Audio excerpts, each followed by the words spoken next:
생각이 됩니다. 요한계시록에도 마지막 심판이 이제 7대접의 심판이 있어요. 7대접의 심판이 있는데 이거는 사람이 견디기에는 너무 힘이 드는 그런 심판이에요. 그래서 이제 그 7대접 심판이 있기 전에 마지막 나팔이 불 때에 우리 성도들을 호련히 변화시켜요. 휴가를 시켜서 불이 붙은 유리바다 건너편, 붉은 유리바다 건너편으로 우리 성도들이 다 이동을 하게 됩니다. 그렇게 이동을 하고 나면은 이 땅에 이제 재앙이 물어닥칩니다. 7대접 심판이 계속해요. 그래서 우리 믿는 성도들에게는 이 붉은 유리바다, 불붙는 유리바다 건너편이 피난처가 되는 것이죠. 옛날에 그런 일이죠. 엄마가 이제 화가 나면은 우리 때는 그런 게 왜 많았나 몰라. 엄마 화가 나면 빗자루 들고 쫓아와요. 막 때리러. 빗자루 들고 막 쫓아와요. 어디로 도망쳐야 되나요? 할아버지나 할머니 뒤로 다 숨어야 돼요. 그러면은 막 감싸줘요. 이게 피난처죠. 그렇게 엄마가 화가 났을 때는 엄마랑 같이 있으면 안 돼요. 무조건 도망쳐야 돼요. 도망쳐야 돼. 그러면 조금 시간이 지나면 다 잊어먹어요. 우리의 도피성이 그때도 있었어요. 제 막내 동생은 이제 어떻게 했냐면 발로 쓰레기통을 빵 걷어찬대요. 그러면 쓰레기가 온통 난자하잖아요. 그러고서 도망간대요. 그럼 그걸 치우느라고 엄마가 잘 잊어버려요. 시간이 지나면 잊어버린다. 근데 엄마 옆에 미련하게 붙어가지고 엄마랑 맞서겠다고 있던 사람은 어떻게 될까요? 맞아 뒤져. 돼지게 맞아요. 미련한 손해죠. 하나님께서는 우리 인간의 한계를 잘 아시는 분이에요. 그래서 에덴 동산을 창설하시고 거기에 이제 온갖 맛있는 과일을 넣고 먹거리를 아주 풍부하게 많이 만들고 하고, 그래서 그 중에 하나, 동산 중앙에 선악을 알게 하는 나무 하나, 그 나무 열매 이뻤나 보죠. 먹음직도 하고 보암직도 한 거 본 거니면 그런 거 나무 하나를 딱 심어놓고 먹지 말라고 했어요. 그런데 이상하게 사람들이 그 맛있는 많은 뭐 사과배 뭐 뭔가 과일이 있음에도 불구하고 거기에 시선이 유독하는 거예요. 그러면서 결국은 유혹을 이기지 못하고 죄를 범하고 말잖아요. 그 사람은 참 유혹에 약한 것 같아. 뭔가 좋아 보이면은 그걸 또 쫓아가는 거예요. 하나님께서 우리 인간들한테 자유의지라는 걸 주셨어요. 주신 것은 이제 하나님과의 관계를 맺음에 있어서 자기 스스로, 내 스스로 하나님을 인정을 하고 하나님을 사랑하고 하나님과 인격적인 관계를 맺기를 원하시는 것이었죠. 그냥 우리가 단순히 로봇처럼 해라 그러면 하고 하지 말라면 하지 않은 그런 존재가 아니라는 거예요. 우리들은 하나님 앞에서 마음도 다하고 생명도 다하고 정성을 다해서 하나님을 사랑하고 하나님과 교제하기를 원했던 것이 하나님의 마음이셨죠. 그래서 하나님께서는 이스라엘 백성들을 애굽에서 이제 탈출을 시키면서도요, 몇 차례에 걸쳐서 계속 이 도피성에 대한 얘기를 하셨어요. 우리는 이미 도피성에 대한 거 레위기, 민수기, 신명기에서 3번이나 배우고 왔죠. 다 기억나시죠? 그렇게 배우고 왔어요. 지속적으로 도피성에 대한 얘기를 하고 계시는데요. 한번 우리가 이제 배운 것을 돌이켜보는 겸해서 출애굽기 21장 12절에서 14절을 같이 보겠습니다. 시작. 사람을 쳐 죽인 자는 반드시 죽일 것이나 만일 사람이 고의적으로 한 것이 아니라 나 하나님이 사람을 그의 손에 넘긴 것이면 내가 그를 위하여 한 곳을 정하리니 그 사람은 그리로 도망할 것이며 사람이 그의 이웃을 고의로 죽였으면 너는 그를 내 제단에서라도 잡아내려 죽일지니라. 그냥 사람이 살다 보면은 살인이라는 것도 할 수 있는 그런 때가 올 거다. 그렇게 예고를 하셔요. 그런데 사람을 죽이는데 고의적인 살인도 있고 비고의적인 살인, 우연히 뭐 알지 못하는 사이에 부지불식간에 짓는 그런 사고를 친 것도 있다는 거예요. 그럴 경우에 고의로 사고를 친 살인은 죽이라는 거예요. 고의가 아닌 살인은 징역형에만 처하라 이렇게 하는 거예요. 그래서 한 곳을 정해서 이제 그곳에 구금해 둔다는 것이죠. 그러니까 고의적인 살인으로 판단이 되면 아무리 제단에서 제사를 드리고 있는 상황이라 하더라도 원래 제단을 뼈를 잡고 있으면은 이제 안 끌어내거든요. 그런데 이렇게 고의적인 게 발견이 되면 끌어내려라는 거예요. 그래서 죽이라는 거예요. 그러니까 고의적인지 아닌지는 어떻게 알겠어요? 재판을 통해서 알겠죠. 그러면 이제 살인자들과 살인한 사람과 그 다음에 살인을 당한 사람들이 있잖아요. 그럼 그의 가족들과 본 증인들이 이제 같이 모이게 되겠죠. 아무래도 재판을 하는데 한 사람 얘기만 듣고 할 수는 없잖아요. 그러니까 이렇게 피고와 원고가 다 이렇게 모여가지고 이제 재판을 하고 그 재판을 맡은 장로들은 그것을 기준으로 해서 상황을 판단해서 파악을 하는 거예요. 지금은 이제 아무리 흉악한 범죄라 하더라도 연쇄살인마라 하더라도 세상과 격리는 하죠. 감옥에 가두는데 사형이 집행이 됐어도 사실은 사형제도가 거의 폐지나 된 것과도 마찬가지예요. 그냥 사형을 받았지만은 그냥 오랫동안 내버려 두는 거예요. 무기징역을 하고는 걸 우리가 많이 봐요. 그러니까 우리나라도 사형제도가 거의 뭐 폐기가 되지 않았나 싶을 정도예요. 그러니까 사람이 어떻게 사람을 죽이냐는 거예요. 그리고 이제 대통령이 그걸 승인해야 되거든요. 살인범, 살인하는 거는. 그런데 대통령들도 다 꺼리는 거예요. 내가 도장을 찍어서 저 사람 죽게 만들었다는 낙인을 찍고 싶지 않은 거예요. 자기 치세하에서는. 그런 마음들이 이제 겹쳐지면서 살인이 점점 뒤로 미뤄지는 거죠. 그러니까 아무리 살인을 저질렀다고 하더라도 사람을 죽이는 것은 너무 과하다. 이렇게 사람들은 생각을 하는 것 같아요. 도피성 제도는 출애굽하면서 이미 하나님께서부터 벌써 예고편으로 말씀을 하셨어요. 그리고는 이제 40년의 광야 생활이 끝나고 모압 평지에 도착을 했잖아요. 거기에 율법을 갱신을 했을 때도 이미 이제 도피성에 대해서 구체적으로 또 다시 말씀을 하시는 거예요.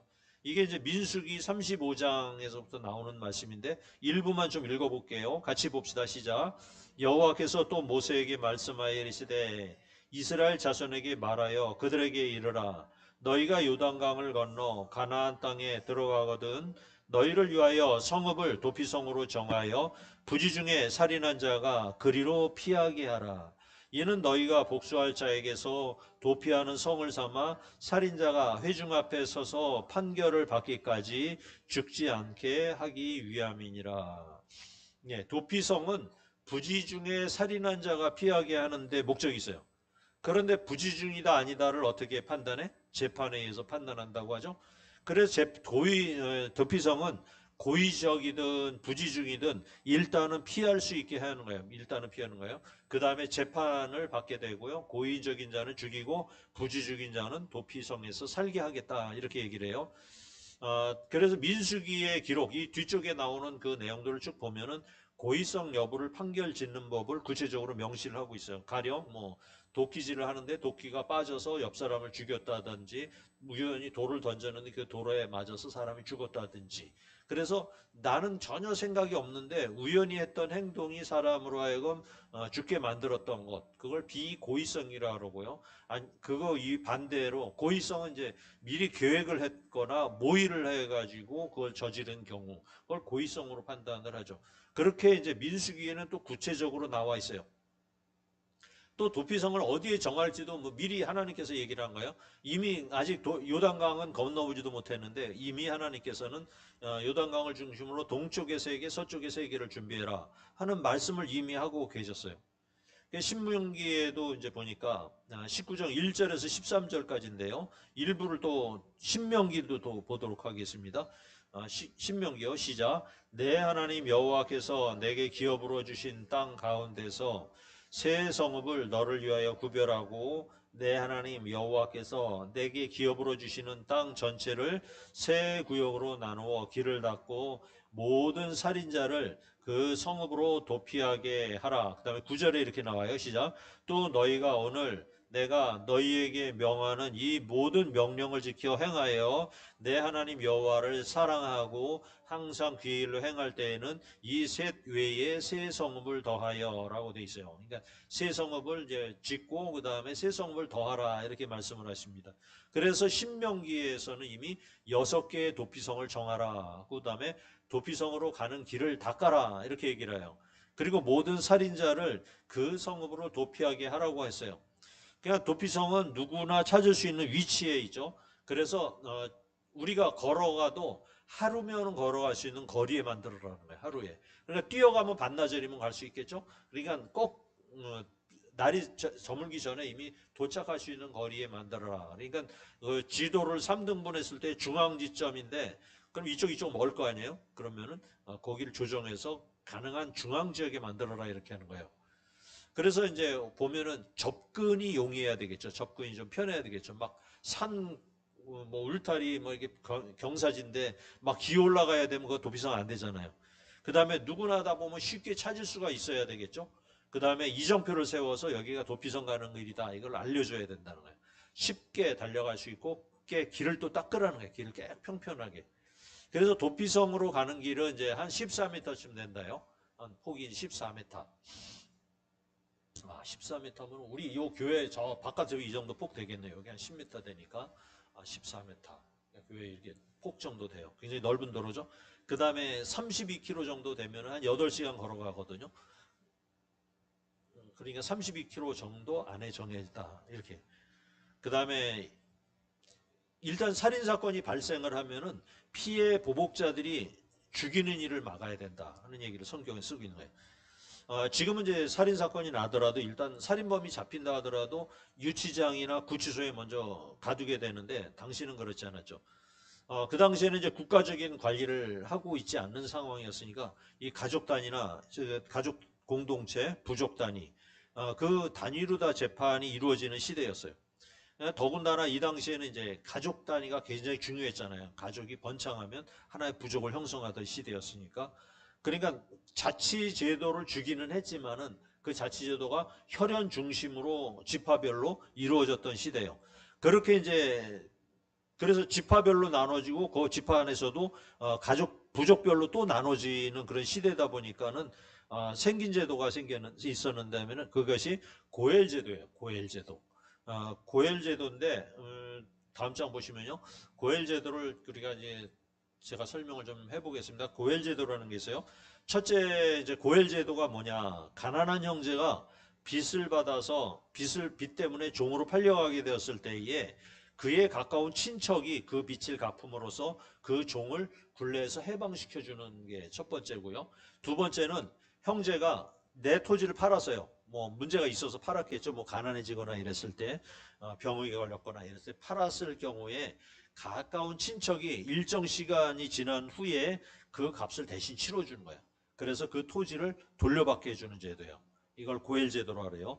그 다음에 셋째는 자기 형제가 죄를 지었을 경우에 그 친족은 그 형제의 죄값을 물을 의무를 갖고 있는 거예요. 그냥 죄를 졌는데 뭐 이렇게 물질로 보상을 할 수가 있다면은 그 형제들이 대신 물을 의무를 지은 거예요. 이건 의무제도예요. 그 다음에 넷째는 이제 친족 중에 한 사람이 누군가에서 살해를 당했어요. 그 살해를 당했을 경우에 가까운 친척이 그를 위해 피해 보수자가 되는 제도 이렇게 보시면 돼요.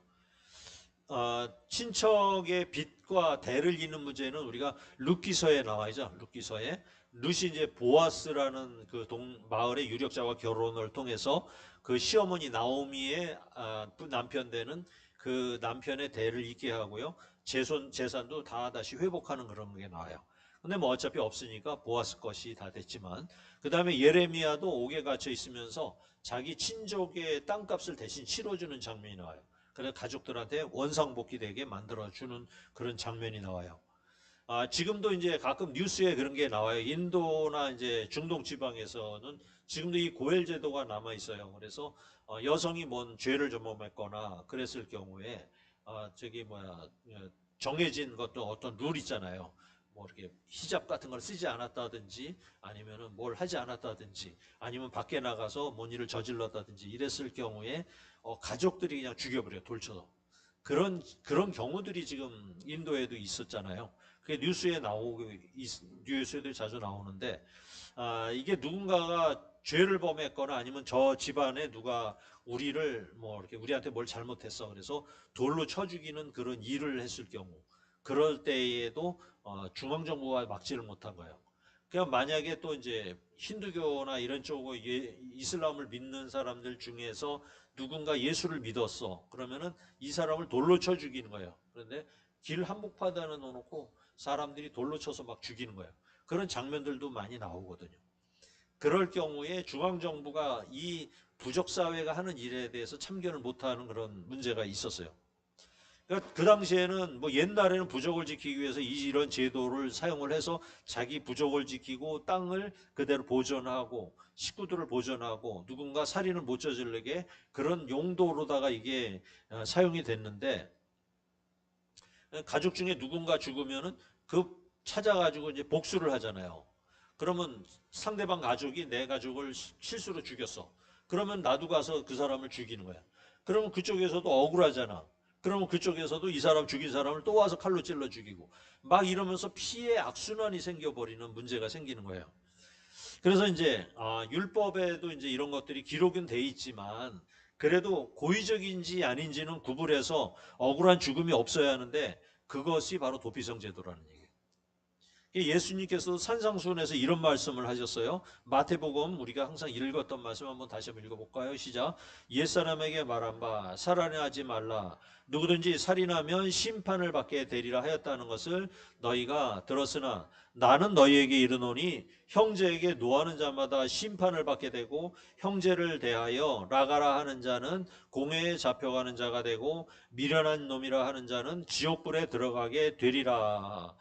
예수님의 기준이 훨씬 높잖아요, 지금. 그러니까 주님의 기준으로 보면은 우리 모두는 심판 피할 길이 없어요. 여러분들 중에 형제한테 화 한 번 안 낸 사람 있으면 손 들어보세요. 나는 생전 형제들한테 화를 안 냈어. 욕 한 번도 안 했어, 나. 그 다음에 미련한 놈이라고 하는, 라가라는 말은 이 개새끼라는 뜻이거든. 뭐 이렇게 욕, 더 심한 욕 우리 많이 했죠. 미련한 놈이라고 하는 이 욕을 하더라도 그게 하더라도 이것이 살인죄와 같다는 거예요. 예수님의 생각은. 그러니까 살인이라는 게 왜 나왔느냐? 미련한 놈이라고 마음 먹는 그 순간부터 마음속에 품고 있는 그 불만 이런 것 때문에 살인죄가 나왔다는 거예요. 그래서 이 살인을 저질러야 살인이 아니라 마음속에 그런 마음부터 먹은 사람들이 살인죄를 저질렀다. 그러면 우리는 뭐야? 형제를 향해서 아니면 옆 사람을 향해서 만약에 불편한 감정을 느끼고 화를 내거나 이러면 어디로 가요? 도피성을 찾아서 도망을 가야 되겠을 거 아니에요. 우리 살인범이니까. 그럼 어디로 피해야 될까요? 그러니까 오늘 성경이 얘기하는 것은 처음에는 이렇게 살인이었지만 그 근본적인 그런 의도를 찾은 예수님의 의도는 그 마음이 있다는 거예요. 마음이 중요하다는 거예요. 마음부터 살인이 생긴다는 거예요. 그래서 이제 분노, 업신여김, 화를 내거나 이런 일에 대해서 예수님께서 자꾸 경계를 하시고 중단을 시키셨던 거예요. 로마서에도 이렇게 기록을 하고 있어요. 시작. 모든 사람이 죄를 범하였음에 하나님의 영광에 이르지 못하였더니 그리스도 예수 안에 있는 속량으로 말미암아 하나님의 은혜로 값없이 의롭다 하심을 얻은 자 되었느니라. 우리는 피해 보복자로부터 죽임을 당할 수밖에 없는 사람들이에요. 그런데 이런 죄를 속량해 주신 분이 바로 예수 그리스도라고 알려주는 거예요. 그러니까 이런 하나님의 은혜가 대가를 치르지 않아도 우리를 죽음에서 구원해 내신다는 얘기예요. 구원을 받게 해주신다는 사실이죠. 그러니까 도피성에도 보면은 지금 아까 말씀드렸지만 넓은 대로를 냈어요. 이정표만 찾아가면은 죽음을 면할 수 있는 거예요. 그러니까 예수님도 마찬가지예요. 예수님은 넓은 길이에요. 누구든지 예수를 믿는 일 자체는 어려운 일이 아니에요. 예수를 믿으면 되는 거예요. 그냥 그 이름 예수만 믿기만 하면 되는 거예요. 예수님을 부르기만 하면 되는 거예요. 그러면 우리 모두가 죄를 다 속량을 받는 것이에요. 예수님께 가는 길이 다른 점은 예수님의 길은 우리가 고의를 지었던 고의가 아닌 죄를 지었든지 간에 모두가 다 예수님한테 가서 잘못했습니다. 용서해 주시면은 다 용서를 받는다는 거예요. 그러니까 도피성에서는 고의적인 죄는 용서를 받지 못했는데 예수님은 고의적인 죄까지도 다 용서를 해 주신다는 사실이에요. 그러니까 이상과 같이 이제 도피성이라는 그 미리 예고되었던 것이 하나님의 말씀이 광야 생활 기간 중에 있었고요. 중간에도 두 차례나 언급이 되어 이 일은 반드시 너희들이 해내라 하는 얘기를 하셨어요. 그리고 지금은 우리에게는 예수님의 도피성이 되셨어요. 누구든지 구원을 받을 것이라는 것을 그 길을 알려줌으로써 이 모든 것이 예수님을 통해서 다 이루어졌다는 사실이에요. 오늘 지상에서 이제 다시 성경 본문으로 들어가서 땅에서 이루어진 도피성을 오늘 보게 되는데요. 이제 가나안 땅을 다 정복했어요. 그리고 지파들한테 땅을 다 분배를 했어요. 그리고 가장 처음 하나님이 하신 말씀이 도피성을 확보하라는 거예요. 도피성을. 그러니까 무려 430년 동안 애굽에서 그 기나긴 세월을 노예로 살았었잖아요. 그리고 40년이라는 광야 생활을 통해서 그 노예 근성을 다 털어버리는 일을 하고 그 다음에 하나님의 나라의 백성이 되는 기초를 닦았어요. 그 다음에 억울한 피해 보복을 피하기 위해서 도피성 제도를 먼저 말씀하신 거예요. 이제 본문으로 한번 들어가 볼게요. 1절에서 3절까지를 보겠습니다. 시작. 여호와께서 여호수아에게 말씀하여 이르시되 이스라엘 자손에게 말하여 이르기를 내가 모세를 통하여 너희에게 말한 도피성들을 너희를 위하여 정하여 부지 중에 실수로 사람을 죽인 자를 그리로 도망하게 하라. 이는 너희를 위해 피해 보복자를 피할 곳이니라. 그동안 하나님께서는 이제 너희가 가나안에 들어가거든 이렇게 하라 하고 하셨다면은 이제는 땅도 받았고 다 받았으니까 실제로 법을 정착시키고 장소를 확보하라는 거예요. 사람을 죽였다고 해서 복수의 칼을 휘둘러서 피해 보복의 악순환을 막으라는 거예요. 그리고 사람을 죽였다고 즉시 복수를 하면 안 된다는 거예요. 그러니까는 진정을 시키는 거예요. 일단은 피하기 위해서 시간을 두고 진정을 시키고 이성적으로 냉정하게 사건을 다시 확인하게 만드는 절차를 가지신 거예요. 4절을 보겠습니다. 시작. 이 성읍 중에 하나에 도피하는 자는 그 성읍에 들어가는 문 어귀에 서서 그 성읍의 장로들의 귀에 자기의 사건을 말할 것이요 그들은 그를 성읍에 받아들여 한 곳을 주어 자기들 중에 거주하게 하고. 도피한 살인자는 일단 도피성을 향해서 달려가야 돼요. 죽기 살기로 달려가야 해요. 중간에 머뭇거리다가 보복자를 만나면 죽을 수도 있어요. 무조건 달려야 하는 거예요. 달리기 좋게 길도 잘 닦아놨으니까 아무리 멀어도 하루길이니까 무조건 도피성을 향해 도망을 가야 됩니다. 그리고 문 앞에서 장로들에게 살려달라고 장로들을 불러야 돼요. 자기가 이런 죄를 지었는데 도와달라고 해야 돼요. 우연히 도끼질을 하다가 도끼 날이 빠져가지고 옆 사람이 죽었는데 억울해요. 그러니까 살 길을 열어달라 하고 호소를 해야 되는 거예요. 그래서 장로들은 성중에 한 부분을 살려서 여기서 살고 있어라 하고 먼저 살게 해야 돼요. 그리고 보복자들이 와서 그놈 좀 내놔라. 우리가 죽여야 되겠다 해도 내주면 안 된다는 거예요. 고의인지 아닌지 판정할 시간을 얻어야 된다는 거죠. 그 후에 다시 판정을 내릴 것이고 양측 모두가 이제 재판장 앞에 모이게 되겠죠. 5절 6절이에요. 시작. 피해 보복자가 그의 뒤를 따라온다 할지라도 그들은 그 살인자를 그의 손에 내주지 말지니 이는 본래 미워함이 없이 부지 중에 그의 이웃을 죽였습니다.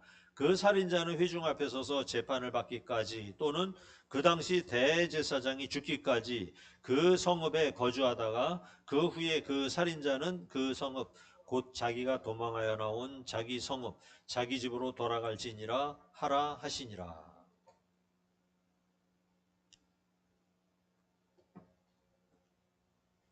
그러니까 재판을 받기까지가 1차 보호조치기 우리나라 법하고 좀 비슷한 데가 있죠. 고의로 판정된 자는 이끌어내어 죽이죠.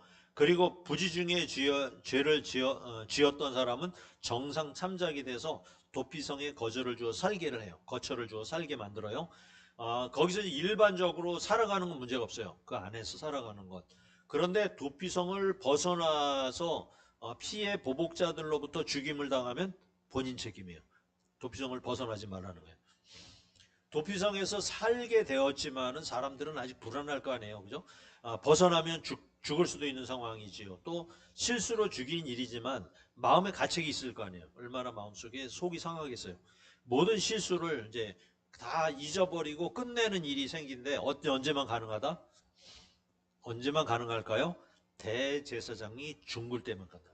대제사장이 죽게 되면은 모든 것이 다 끝나요. 죄가 다 용서가 되고 집으로 돌아갈 수가 있어요. 그러니까 대제사장이 자기가 들어갈 당시에 그 대제사장이 죽기 전에는 생명의 속전, 그러니까 돈을 많이 지불해도 아무 소용이 없는 거예요. 집으로 돌아가는 것도 안 돼. 그러니까 이 대제사장 한번 얘기를 했을 때 이제 얘기를 한 적이 있었죠.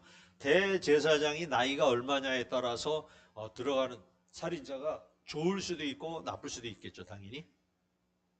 40대에 들어왔어요. 그렇다면 대제사장이 40대에 들어왔다면은 대제사장이 앞으로 몇 년을 살지 모르잖아요. 그러면은 대제사장이 죽기 전에 자기가 먼저 죽는 사람도 있을 거예요. 그런데 어떤 사람은 도피성에 들어가는데 며칠 있다가 대제사장이 죽었네? 그러면은 또 나오죠. 그런 경우도 있을 거예요. 그러니까 사람들이 모두 도피성에 이제 살인자들이 다 들어갔을 거 아니에요. 들어가고 일반 사람들하고 어울려서 그중에서 살고 있을 때에 이 모든 사람들이 원하고 기도하는 제목은 무엇일까요? 대제사장이 언제 죽게 빨리 죽게 해주십시오라는 기도를 하는 거예요. 사람들은. 대제사장이 죽어야 내가 가족들에게 돌아갈 수가 있고 내 죄가 완전히 끝날 수가 있기 때문에 대제사장이 죽는 시간을 기다려요. 시간만 되면은 대제사장이 죽게 해주십시오 하고 기도를 하는 거예요. 그런데 그 기도가 언제 이루어질까요? 이 도피성 안에는 이제 높은 사람, 낮은 사람, 천민 뭐 다 있을 거 아니에요. 그죠? 모든 지위고와 나이 상관없이 다 있는 거예요. 거기에 들어간 사람 모두가 똑같은 사람들이야. 감옥에 가면 다 똑같은 사람이듯이 다 똑같은 사람들이야. 모두 다 그냥 공정하게 똑같이 살아요. 모두가 다 동시에 일시에 해방되는 순간은 언제다? 대제사장이 죽는 날이다. 32절 시작. 또 도피성에 피한 자는 대제사장이 죽기 전에는 속전을 받고 그의 땅으로 돌아가 거주하게 하지 말 것이라. 이게 예표예요. 그러니까 대제사장이 죽으면은 모든 죄인들의 죄가 다 일시에 다 사해진다는 건 예표인데 그 예표가 주인공이 누구죠? 예수 그리스도예요. 예수님께서 십자가에 달려서 돌아가심으로 인해서 우리의 모든 죄가 일시에 다 사해지고 우리가 구원을 받았다는 사실이에요. 그때 속량을 받은 거예요. 죄사함을 받게 돼서 일시적으로 다 죄에서 해방이 된 거예요. 그러니까 도피성의 기도는 예수님이 십자가에 돌아가심으로 일시에 다 이루어진 거예요. 그 기도의 제목들이. 그리고 이제 하나님께서는 도피성의 위치를 정하라는 거예요. 측량을 해서 가장 적절한 장소에 정하라고 하셨습니다. 그러니까 성은 가장 잘 알려진 곳일 것일 거고요. 방비가 가장 튼튼한 곳일 거예요. 그러니까 레위인들은 전국에 48개의 성읍을 다 받았거든요. 그런데 그 중에 6개는 도피성으로 지정을 한 거예요. 그래서 이 지명의 이름을 보면은 예수 그리스도를 상징한다는 것을 우리가 알 수 있게 돼요. 7절 8절인데요. 같이 봅시다. 시작. 이에 그들이 납달리의 산지 갈릴리 게데스와 에브라임 산지의 세겜과 유다 산지의 기랏 아르바 곧 헤브론과 여리고 동쪽 요단 저쪽 르우벤 지파 중에서 평지 광야의 베셀과 갓 지파 중에서 길르앗 라목과 므낫세 지파 중에서 바산 골란을 구별하였으니. 우리가 요즘에도 많이 나오는 데가 골란 지역 때문에 많이 나오죠. 바산 골란. 거기 팔레스타인인과의 싸움은 바산 골란 고원. 그 전투가 자주 나오죠. 고원이죠. 그 높은 지대예요. 다음 장을 보면 도피성 지도가 나와요. 도피성 지도가 이렇게 형성이 됐어요. 동그라미 친 게 이제 이렇게 구역 내에 이렇게 도망을 칠 수 있게끔 그렇게 만들었어요. 그래서 이제 게데스는 의롭다라는 뜻이라 그랬죠. 게데스는 의롭다, 거룩하다는 그런 뜻이 되는 거예요. 다음 장을 볼까요? 도피성 위치는 보시면서 도피성의 이름들인데요. 게데스의 뜻은 거룩하다, 구별되다라는 뜻이고요. 세겜은 어깨에 짐을 지고 있다라는 뜻이고요. 헤브론은 연합하다, 동맹하다라는 뜻이고요. 베셀은 요새, 든든한 피난처, 피할 바위 이런 뜻이에요. 피할 수 있는 장소. 라못은 연못, 언덕, 고지라는 뜻이고요. 그 다음에 골라는 기쁨이다라는 뜻이에요. 기쁨이라는 뜻이에요. 그래서 이 문장을 갖다 쭉 종합을 해보면요. 우리가 도피성을 우리가 즉 주님을 만나게 되면요. 거룩하고 구별이 되게 되고요. 우리의 짐을 지신 예수 그리스도를 힘입어 주님과 연합하고 동맹을 하게 된다. 주님은 우리의 피난처시다. 그리고 든든한 바위가 되십니다. 그 피난처는 높은 곳에 있어서 보복자, 즉 사탄의 공격으로부터 우리를 피하게 만들어 주신다. 그곳에 머무르는 우리에게는 기쁨이 가득하게 되는 것이다. 그래서 이 이름들을 쭉 풀어보면은 바로 예수 그리스도가 나타난다는 사실이죠. 다시 한번 지도를 볼까요? 그림 위에 올라가면 여기에 보면은 이제 바로 게셀, 게데스, 그 다음에 중간에 세겜, 그 다음에 헤브론, 그 다음에 오른쪽에는 베셀, 라못, 그 다음에 골란. 그렇게 해서 6군데가 이렇게 지어져 있고 그 중앙부 쪽에 쭉 이렇게 이름이 있고 동그라미까지 다 쳐져 있는 거예요. 마지막 9절을 볼까요? 9절 같이 봅시다. 시작. 이는 곧 이스라엘 모든 자손과 그들 중에 거류하여 선정된 성읍들로서 누구든지 부지 중에 살인한 자가 그리로 도망하여 그가 회중 앞에 설 때까지 피해 보복자의 손에 죽지 아니하게 하기 위함이라. 야, 원수, 사탄 마귀. 지금 우리의 원수는 사탄 마귀예요. 뭐 옆 사람이 원수가 아니고 나랑 싸운 사람이 원수가 아니고 그걸 다 충동지라는 사탄 마귀가 지금 현재 우리의 원수인데 이 원수는 또 사람들을 꼬드겨 가지고 우리를 참소하고 고발하는 일을 계속시켜요. 이게 너 같은 게 뭐 예수를 믿어? 네가 뭐 구원을 받는다고 하냐? 네가 어떻게 하나님의 일을 한다고 하냐?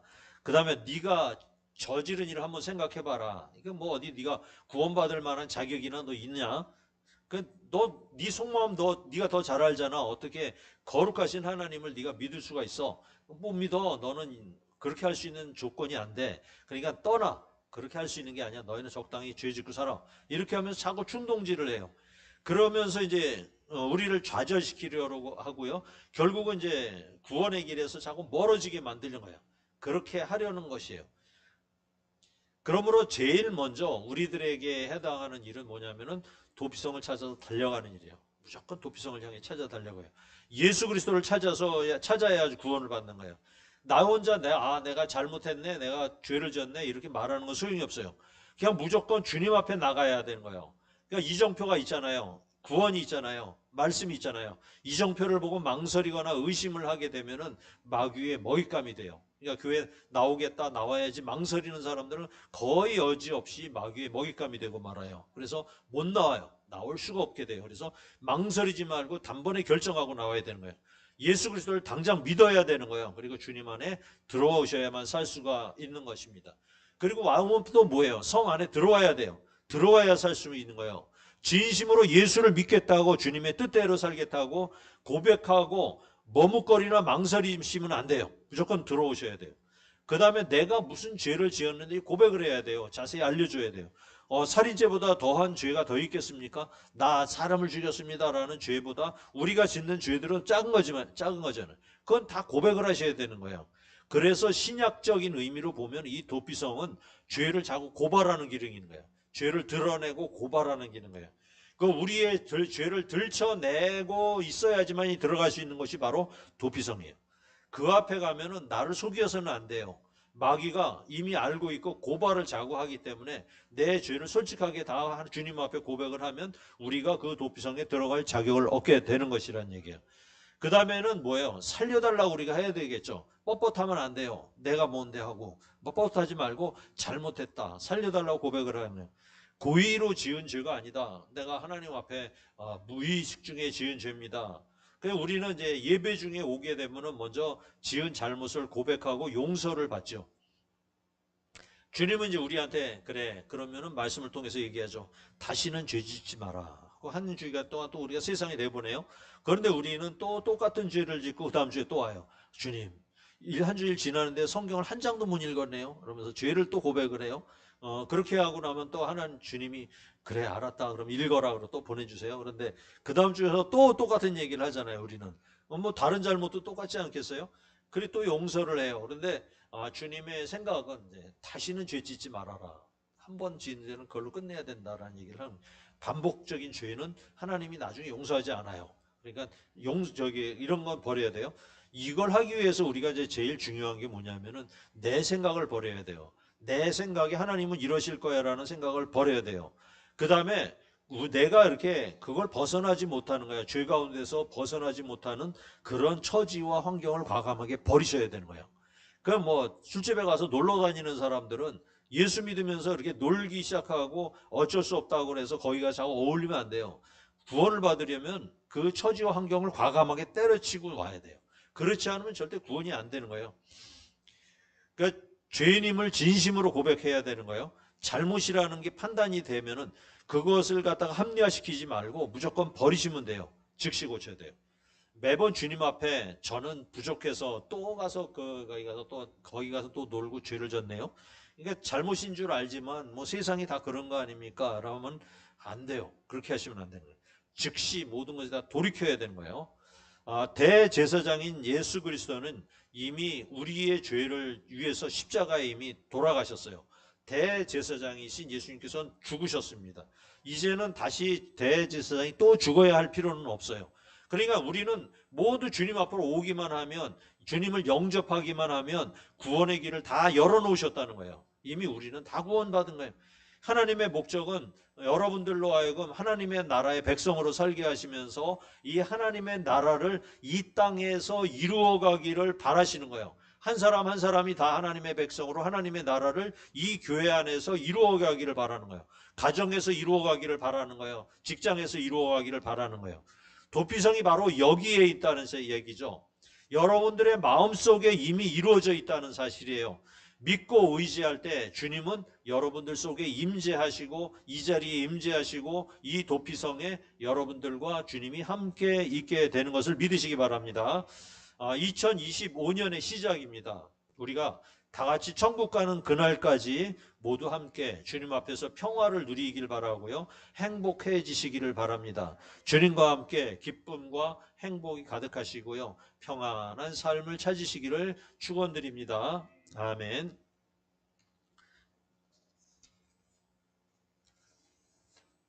다 같이 찬양을